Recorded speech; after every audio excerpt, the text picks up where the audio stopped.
Bienvenidos a Quienique TV. Hoy tenemos un invitado muy especial. Se trata del expresidente de Panamá, Ernesto Pérez Valladares. Me acompaña Elizabeth Correa, nuestra directora de contenido. Muchas gracias, señor presidente, por haber aceptado esta entrevista. Para arrancar, quería preguntarle sobre qué hace un expresidente una vez se retira. ¿A qué se ha dedicado todos estos años? Bueno, habría que decir que como que al principio como que a bajar la presión, la compresión, a retomar las cosas que quedaron pendientes que uno no puede atender durante la presidencia, los temas personales, los negocios, y luego de poner todo en orden, pues a disfrutar la vida. Yo creo que eso es lo que uno se merece después de haberte entregado por tantísimo tiempo a un trabajo tan ingrato como es el de ser presidente de la República. ¿Extraña algo de esa presidencia o se siente liberado de haber? No, totalmente liberado. Me siento no solamente liberado, sino con la satisfacción del deber cumplido. Siento que yo cumplí con mi responsabilidad histórica en aquel momento y ahora también. Es decir, yo me siento en paz conmigo mismo, que creo que es lo más importante para un ser humano. Presidente, volviéndonos un poquito a sus inicios, cuéntenos cuál fue su aspiración, por qué quiso llegar a ser presidente de Panamá. Bueno, mire, mi profesión es negocio, yo soy graduado en administración de negocios, de empresas, tengo una maestría en economía y otra en finanzas, y era banquero. Por esas circunstancias de la vida, siendo gerente de un banco internacional en Panamá, conocí a Omar Torrijos, que era pues el líder de este país en ese momento. Y con él, que nos caímos simpáticos, qué sé yo, me invitaba a estar conociendo problemas nacionales. Yo soy de una provincia contigua a Costa Rica, que se llama Chiriquí, de un pueblo que se llama Boquete. Y allí verdaderamente nuestro contacto con el interior, que es lo que nosotros llamamos entre Chiriquí y Panamá, era muy poco. Nosotros veníamos en avión, íbamos en avión, y verdaderamente es una provincia privilegiada donde hay pocos signos de pobreza. Y yo tuve, pues con el general Torrijos, la oportunidad de conocer el otro Panamá, el Panamá de la falta de oportunidades, de la falta de las carencias de agua, de puentes, de escuelas, de salud. Y eso poco a poco fue haciendo en mí, creando el deseo de poder apoyar, de poder cambiar, de poder gestionar de manera que hubiese una mejor perspectiva, sobre todo para los más humildes. Y además de eso, lo que fue el sueño siempre de Omar Torrijos y del grupo que le acompañamos, que fue lograr que el canal de Panamá fuera 100% Panamá. ¿Y usted fue el que durante su presidencia terminó de implementar el tratado? Sí, así es. A mí me tocó la etapa final del 94 al 99 que generó la creación de todas las leyes, todas las estructuras económicas y legales para que hubiera una transición sin que se notara. Tengo que decir también que le agradezco mucho la gestión del presidente Endara, que ya desapareció, porque con él juntos hicimos los cambios constitucionales. Durante el final de su mandato, al inicio del mío, siguiendo la actual constitución, pudimos crear la nueva título constitucional sobre el Canal de Panamá. Y eso ha creado, un Canal de Panamá que opera mucho mejor que como operado durante los años de administración de los Estados Unidos. Trabajar con Torrijos, que es un personaje histórico para Panamá, ¿usted también se siente que pasa a la historia también implementando su legado? Yo no me siento así. Yo siento que yo cumplí con lo que era mi compromiso conmigo mismo y con la responsabilidad histórica que me tocó cumplir. Pero más nada. O sea, yo me siento, como le decía a tu colega, en paz conmigo mismo, después de haber cumplido con lo que yo pensé que era mi responsabilidad histórica. Señor presidente, viéndolo y escuchándolo sobre el tema de la política y cómo ha transcurrido la vida en Panamá y pues el legado del canal, que realmente es algo, como dice Elizabeth, que se vuelve un tema histórico para Panamá, pero Panamá ha tenido una serie de dificultades. Usted es uno de los fundadores del PRD, los partidos se han ido atomizando, hay muchas dificultades políticas, hay un expresidente en la cárcel de otro partido, pero en la cárcel. ¿Qué cree que les ha pasado? ¿Por qué Panamá está teniendo tantos problemas desde el punto de vista de la mecánica política? Bueno, mire, yo calificaría un poquito eso. Yo no creo que tenemos tantos problemas. Yo creo que hay países que tienen problemas políticos mucho mayores que el nuestro. Y países con una democracia, vamos a tomar el primer ejemplo, lo que le acaba de pasar al presidente Trump, que le han hecho 2 años imposibles de mandato para luego decir, mire, la verdad es que no hubo ningún grado de colusión de nada. O sea, eso es parte de la democracia. En el caso nuestro en particular, yo pienso que los partidos políticos han sufrido dos problemas fundamentales. Uno, que perdieron objetivos, perdieron diálogo social, perdieron poderle transmitir a la sociedad cuál es el país que el partido, que ese grupo político propone, cuál es la visión que se requiere, qué es lo que tú quisieras que tus hijos y tus nietos recibieran como país producto de tu trabajo. Y luego las circunstancias nos han llevado a un clientelismo político que nos ha desfigurado totalmente los objetivos de los partidos. Y ese clientelismo se ve evidenciado en, por ejemplo, el hecho de que todos los partidos en este momento, todos, son dirigidos por diputados. Entonces uno tiene que preguntarse por qué. Bueno, la razón por qué, primero porque los diputados son electos por circunscripciones electorales que no hacen ningún sentido, porque son diputados nacionales y no por circunscripciones. Y luego, porque esa circunscripción se ha generado clientelismo, es decir, la compra y venta de favores o de obras. ¿Y eso qué trae? Trae como consecuencia que quien puede dar el dinero para que eso se haga es el que manda. ¿Y quién es el que puede dar el dinero para que eso se haga? El Ejecutivo. Ha habido una discusión en torno precisamente a esa forma como se eligen también los magistrados de las Cortes. ¿Usted cree que es necesaria una reforma constitucional? No, yo no tengo la menor duda y lo he dicho. ¿Y qué tendría que hacerse en esa reforma? Bueno, yo te puedo hablar de 3 o 4 aspectos rápidamente. Mire, no hay la menor duda de que esta forma de elegir los diputados hay que eliminarla, porque además fue una locura. Eso fue producto de unas reformas constitucionales del año 83 que echaron para atrás la visión que nosotros teníamos con el general Torrijos. Aquella visión era ir poco a poco caminando hacia una asamblea independiente de diputados nacionales. Y se hicieron los primeros pasos. Luego Torrijos se muere y se inventa esto de los circuitos electorales que no hacen ningún sentido. Eso hay que eliminarlo.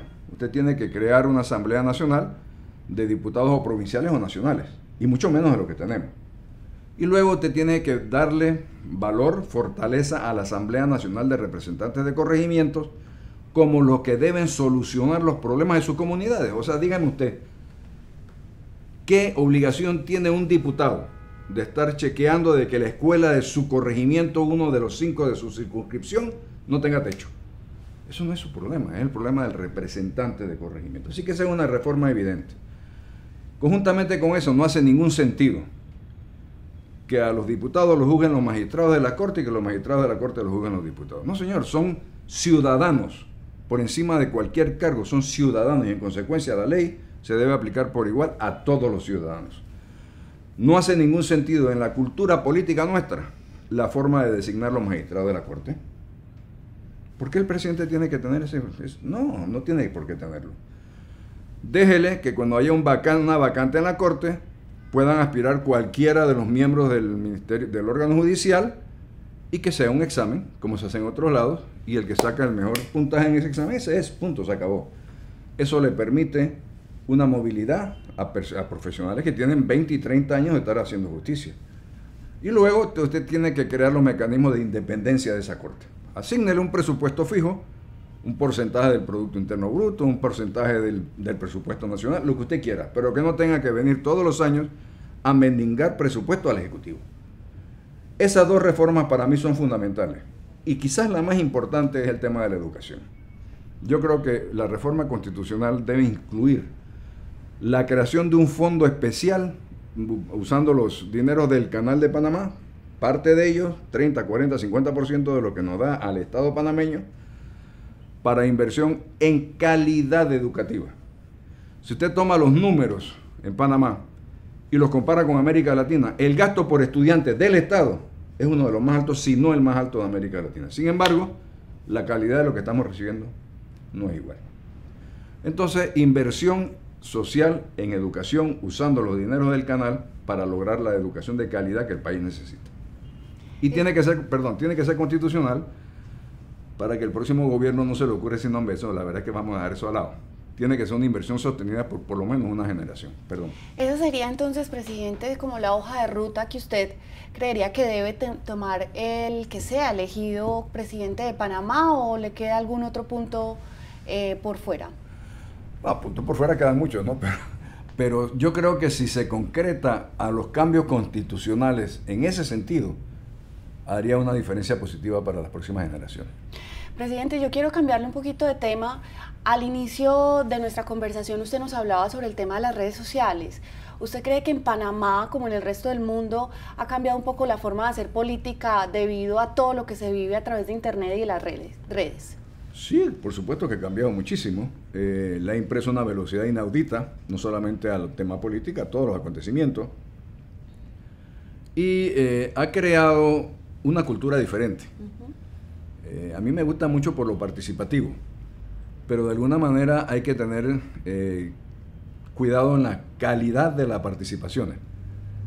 Sí, y luego en la desinformación. Yo creo que el actual presidente de los Estados Unidos le llamó fake news, noticia falsa. Sí. Bueno, esas corren mucho más rápido dentro de las redes sociales que incluso dentro de los medios de comunicación tradicionales. Hay que tener un poquito de cuidado con ese tema, ¿no? ¿Y usted es un ciudadano activo de las redes? Bueno, yo participo, sí, cómo no. Sí. Veo más que opino, porque en esta etapa electoral no quisiera estar opinando, porque creo que le toca a otros estar opinando. Como quien dice, bloguero, tuitero después de los 50. No lleva tanto, pero ahí vamos. Señor presidente, hay un tema que uno los escucha, usted es el cuarto expresidente que entrevistamos, cómo ustedes hablan de la riqueza de Panamá. El expresidente Ardito Barletta nos decía que el crecimiento es realmente pues, impresionante, más o menos 8.0, y adicionalmente, según el Banco Mundial, Panamá tiene una de las economías de mayor crecimiento en la última década. Uno se pregunta, los ingresos del canal, lo que ustedes lograron de verdad es un milagro y es un ejemplo para muchos países. ¿Qué pasa? ¿Por qué Panamá todavía tiene diferencias sociales importantes, tiene índices de pobreza? ¿No deberían ustedes un poco seguir el ejemplo de los países en Asia que han sido milagro como Singapur? Mire, déjeme decirle algo, el milagro de Singapur significó 30 años de una dictadura militar muy fuerte. No queremos más dictadura. Y si no, mire Maduro. O sea que las comparaciones hay que tener mucho cuidado cómo se hace. Pero ojo, la dictadura de Pinochet, curiosamente, toda regla tiene su excepción. Fue una dictadura que sacó al país del atraso. Pero la de Torrijos le devolvió el canal, y la de Singapur también. Hay dictaduras de digo eso porque el precio que se paga por esas economías con esas ventajas de ahora es muy alto, sobre todo en vidas humanas y en falta de libertad. Pero bueno, mire, la desigualdad existe en todos lados del mundo y existe en los países más ricos. Váyase a la Apalaquia de los Estados Unidos, que es el país más rico del mundo, y usted verá miseria. De manera que siempre habrá desigualdad. Eso no justifica el que nosotros la tengamos a los niveles que lo tenemos. Hay una medida que los economistas usamos mucho que se llama el índice de Gini, que te mide la desigualdad de ingresos. Yo creo que nosotros tenemos que tener políticas de inversión social claramente identificadas en educación y salud para poder ir cerrando esa brecha. Hay riqueza, sí, claro, es un país rico, con una muy mala distribución. Pero no hay forma de lograr una distribución adecuada que no sea mediante educación de calidad y salud adecuada. Entonces, es evidente que ese es el futuro de la inversión social del gobierno. Ninguno de los países que yo conozco en el mundo que le haya quitado al que tiene para darle al que no tiene, ha tenido éxito. Usted tiene un vecino que ya lo están viendo cómo le va. Y hay otros muchos en otros lados del mundo. Así es que no hay secretos. Hay políticas públicas a largo plazo que bien llevadas adelante van cerrando esa brecha. Y sin dictadura. Una pregunta con respecto a lo que usted estaba explicando sobre la necesidad de la educación. Algunos de los candidatos que entrevistamos también nos hablaban mucho de la necesidad de mejorar el sistema educativo panameño. ¿Qué hizo en su gobierno? Porque uno escucha a veces, con todo respeto, a los expresidentes decir, hay que hacer, y uno se pregunta, ¿qué hicieron? Sí, con mucho gusto, yo le hablo. Mire, a mí me tocó cambiar el modelo de desarrollo de este país. Uno no puede hacer todo a la vez. A mí me tocó la reestructuración económica del país y parte, quizás alguna ínfima, pero parte del crecimiento económico que hemos tenido es producto de aquello. Se quedó por hacer cosas, claro, se quedó por hacer los cambios institucionales, dentro del cual está el tema salud. Pero eso le toca a los próximos gobernantes. Yo le puedo decir lo que yo hice. Nosotros hicimos una inversión muy grande en estructuras. Nosotros pudimos cambiar el esquema de desarrollo de Panamá. Nosotros cambiamos nuestro modelo de desarrollo económico Y déjeme decirle algo más, hicimos todo eso, sin embargo la deuda pública solamente creció 300 millones de dólares, que hay que compararlo como por ejemplo lo que creció el último gobierno, que fueron más de 10 mil millones de dólares, y no se ve la obra de infraestructura. De manera que cada cual en su momento, y hay que juzgarlo de acuerdo a las circunstancias. Yo me siento muy satisfecho con lo que nosotros pudimos lograr, y siento que parte de ese crecimiento, le reitero, que estamos viviendo desde entonces, se debe a esos cambios estructurales del modelo de desarrollo económico. Claro, falta lo que usted señala, cómo cerrar esa brecha de desigualdad que existe, no solamente en Panamá, en todo el lado. Presidente, y pues en la línea de la pregunta que hace Daisy, usted quiere volver a aspirar a la presidencia. Ahorita usted hizo parte de la parte inicial de esta campaña electoral. No sé si quiera volver a estar como líder del país. Vamos a ver, yo lo que hice en esta última etapa fue decir lo que yo pensaba debía hacerse, empezando por los cambios de la Asamblea. Y eso me produjo que la Asamblea y sus diputados se vinieran todos en contra mía. Cosa que me alegro, porque hay una periodista local que le contaba antes que decía, mire, lo mejor que le pudo haber pasado al país que usted ganara y lo mejor que le pudo haber pasado a usted es que no ganara. Yo siento que yo cumplí con mi responsabilidad histórica. No tengo ningún deseo de ninguna manera de volver a correr en ninguna posición de ningún cargo político. Bueno, y no le puedo dejar de preguntar por el toro, porque en su oficina hay toros por todas partes. Sí, En todas partes, en las entrevistas. Hasta en la boleta de votación del año 94 aparecía Ernesto Toro Pérez Valladares. Bueno, a ver, ya te dije que yo era de una provincia ganadera que se llama Chiriquí. Ya te dije que vivía en un pueblo aislado. Y entonces nosotros teníamos un intercambio entre la familia, que durante los 3 meses de vacaciones mis primos que vivían en Panamá se pasaban mes y medio en Boquete con nosotros y yo me pasaba mes y medio con ellos. Pero como es una provincia ganadera, muy conocida por eso, entonces empezaron ellos a decir, viene el toro de Chiriquí. Y viene el toro, y así se quedó con el toro, pues. Pero también vimos una cosa que nos tiene sorprendidas. ¿A usted le gusta la cacería o no?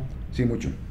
Sí, y no le da remordimiento. Al contrario, mire, déjeme explicarle muy sencillamente. Si usted no hace ningún control, la fauna va a desaparecer. Entonces, en África, que son países pobres, lo que se ha hecho es agarrar grandes extensiones y concesionarlos a privados. Pero para que el privado pueda recuperar su inversión, tiene que tener algo que ofrecer. Y ese algo que ofrecer, que son animales salvajes. Y luego hay restricciones. Usted no puede matar ninguna hembra, usted no puede matar ningún animal que esté en etapa reproductiva. Y el dueño de la concesión es el que más la cuida. Y tiene que tener hasta un ejército de gente cuidando su borde para que los cazadores furtivos no acaben con la cacería, no acaben con los animales. Presidente. Déjeme decirle algo. ¿Usted sabe la cantidad de elefantes que han desaparecido en África? ¿Esa foto es un elefante vivo? Sí, esa foto es un elefante vivo, pero digo vivo, no, muerto hace muchos años. No, sí, pero ahí está vivo. Es que ahí tiene una foto ahí. Ninguna foto se sienta así, ningún elefante. Sí, eso dijimos cuando la vimos. Pero ahora le mostramos a los televidentes. Déjeme preguntarle algo. ¿Usted sabe cuántos elefantes han perdido en los últimos años? No. Bueno, más del 70% de la población se ha perdido. ¿Sabe por qué? Porque hay países en Oriente que le pagan una fortuna por los dientes de los elefantes. Sí, por el marfil. Y los rinocerontes iguales. ¿Por qué? Porque hay países en Oriente que creen que es un afrodisíaco y pagan una fortuna por esos colmillos, por esos cuernos. Entonces, obviamente es un tema de control de lo que existe que no se puede y que cuesta muchísimo dinero. Y la única forma de poderlo hacer es con cazadores que paguen por ir a cazar en lugares donde están protegidos los animales. Presidente, para finalizar esta entrevista, yo quisiera que le hablara a la Cámara y le invitara a los ciudadanos panameños a ejercer un derecho al voto libre, claro, y que elijan el mejor destino para el país. Claro, muchas gracias. Afortunadamente estamos finalizando una campaña electoral. Yo creo que es la obligación de todos los panameños hacerse un examen de conciencia, olvidar las pasiones, no votar con el corazón, sino con el bolsillo y el estómago, porque al final del día, el próximo gobierno y las repercusiones que va a tener, la va a tener directamente en su bolsillo. De manera que, sin sentimentalismo, sin decir, ay, que este no me gusta y aquella sí, voten por el mejor, o la mejor. Bueno, señor presidente, de verdad, muchísimas gracias por habernos acompañado. Y a los candidatos, escuchen la voz de la experiencia. No sabemos si lo hizo bien, si lo hizo mal, pero tiene toda la experiencia y ya pasó por ese camino. Entonces hay que escuchar la sabiduría que dan los años. De verdad, muchísimas gracias por habernos acompañado y a ustedes les pedimos que sigan esta serie de entrevistas con algunos de los expresidentes de Panamá. Síganos también en redes, Quienique Panamá, en Facebook, Twitter y en Instagram. Muchísimas gracias, y a Elizabeth Correa también gracias por estar con nosotros en esta entrevista.